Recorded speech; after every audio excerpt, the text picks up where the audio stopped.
voter les membres du bureau, aujourd'hui ou ailleurs. Je crois que notre règlement intérieur et même la Constitution dit que lorsque l'accès nous est interdit, au niveau du palais du peuple, nous pouvons, nous, députés, déplacer la plénière et voter ça même ailleurs. Nous pouvons le faire. La Constitution nous le permet. Nous sommes très fâchés et ça ne va pas. Le pays ne doit pas constituer comme ça. Le camarade qui a été candidate, la camarade CA, elle est membre de l'UDPS. Et nous, comme FCC, nous comme opposition, nous comme les autres regroupements politiques, nous n'avons pas fait obstruction à la candidature de la camarade de l'UDPS.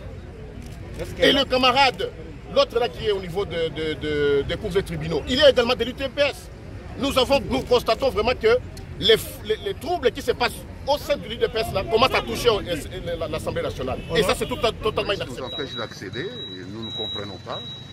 C'est d'abord une atteinte à l'inviolabilité du Parlement qui est consacrée dans la Constitution. Et deuxièmement, une atteinte, une violation du principe de la séparation des pouvoirs. Nous n'avons aucun lien organique avec le Conseil d'État.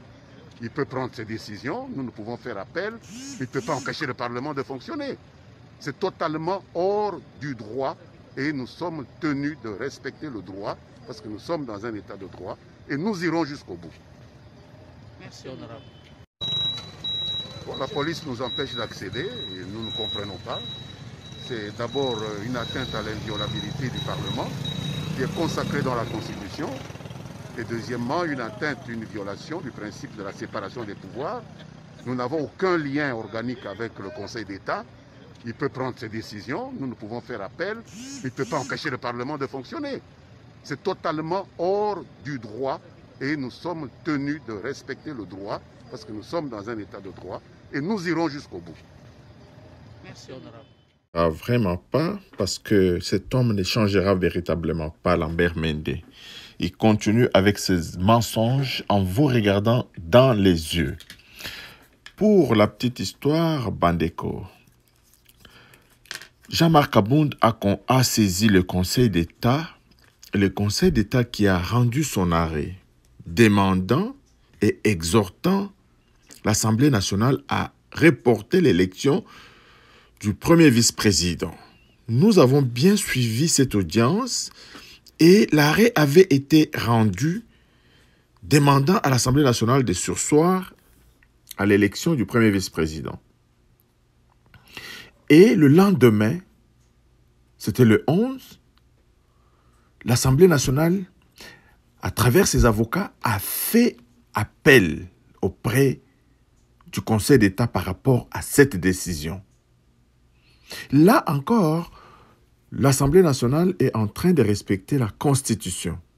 Alors, lorsqu'elle a fait l'appel, le Conseil d'État a débouté l'Assemblée nationale, leur demandant d'attendre la suite que le Conseil, la Cour constitutionnelle donnera donc à cette requête de Jean-Marc Abound. Voilà le droit. Mais c'est de quel droit Lambert Mende parle ici? Parce qu'il y a un arrêt du Conseil d'État que vous avez bravé déjà depuis hier en envoyant des communiqués, en invitant les députés à venir pour l'élection du premier vice-président. Donc, s'il y a des gens qui ne respectent pas le droit ici, c'est bien vous. De quel droit M. Lambert Mende parle? De quel droit M. Lambert Mende parle? Il continue ces messieurs. Mais quand nous voyons que le président de la République a encore nommé ces messieurs, qu'on voit le président de la République encore nommer ces messieurs comme mandataires des entreprises publiques, nous tombons véritablement à la renverse parce que ces messieurs ne changera pas.